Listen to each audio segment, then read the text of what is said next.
الذين ينفقون أموالهم بالليل والنهار سرا وعلانية فلهم أجرهم عند ربهم ولا خوف عليهم ولا هم يحزنون الذين يأكلون الربا لا يقومون إلا كما يقوم الذي يتخبطه الشيطان من المس ذلك بأنهم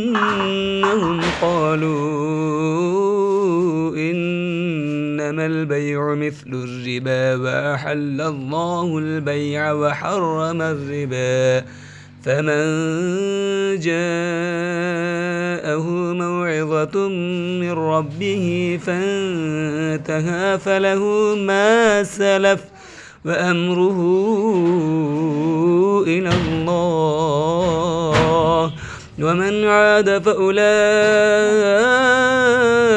أصحاب النار هم فيها خالدون يمحق الله الربا ويربي الصدقات والله لا يحب كل كفار أثيم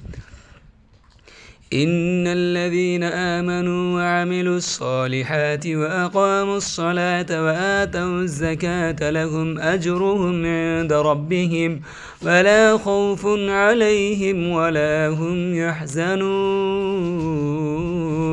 يا أيها الذين آمنوا اتقوا الله وذروا ما بقي من الربا